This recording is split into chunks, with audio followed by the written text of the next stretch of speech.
Welcome to More Than a Few Words, a marketing conversation. This is your host, Lorraine Ball. And actually, today is kind of a marketing monologue. I'm going to start with a story. I was about 4 years old and I went into a bakery with my dad. And while he was ordering breads and pastries, I was standing there looking in the glass counter at these beautiful pastries. Eventually, my dad looked down and he says, "Lanie, do you want one?" "Yes, Daddy." And so the woman reaches behind the counter and she gets me a Charlotte Russe. Now, if you're not from New York, you may not know what a Charlotte Russe pastry is. It's a little piece of pound cake stuffed inside a tube about the size of a toilet paper roll, filled with whipped cream, and then on the very top, there's a cherry. And she hands it to me and I say thank you because I was a very polite child. And I ate the cherry off the top. As we were leaving, the pastry fell to the floor.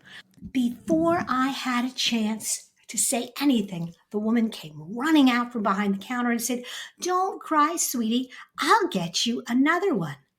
"Lanie?" "Yes, Daddy." "Do you want another one?" "Yes, Daddy." And so the woman gave me another pastry. This time, as we were leaving, I ate the cherry off the top, and it was immediately obvious that I dropped the pastry on the floor. "Why did you do that?" my father asked. And I probably should mention right about now that my dad was not a patient person, and I said, "I only wanted the cherry." What we had was a failure to communicate. My dad was talking about pastries. I was talking about cherries. Anyone who has spent any time with children has probably had this experience where they were talking about something and the children really didn't understand. That's because children come into a conversation with a much more limited range of information. They have a more limited worldview, and they don't always know what you're talking about. From this limited perspective, they often miss subtleties or even the main part of the conversation. The funny thing is that we don't change as we grow up. We each enter conversations with limitations and gaps in our knowledge base and our skill set. And yet, people often use jargon-laden, technical speak at networking events. The listener smiles politely but has no real understanding of what's being said.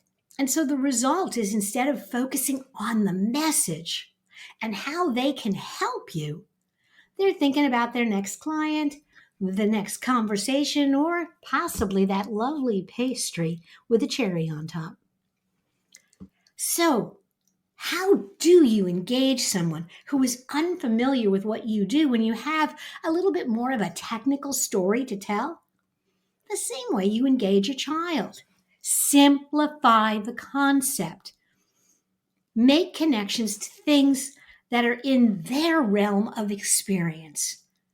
Just for practice, before you go out to a networking event, imagine that you've been invited to Mrs. Jones's second grade classroom, and she has just asked you to tell the children what you do. If you can simplify the message for an audience of 10-year-olds, you can find something somewhere in between for that room full of adults. Use the simple, shorter sound bites at your next networking event, and you may be surprised that the shorter answers and simple explanations are more likely to generate a response or a question from the listener. And because your listener has a frame of reference for your comments, you may end up with more sales, more referrals, and the occasional cherry.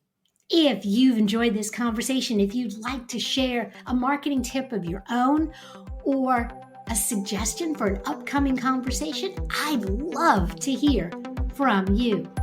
Look for the Let's Chat button on all my social profiles and at morethanafewwords.com. This has been another episode of More Than a Few Words. Thanks for listening.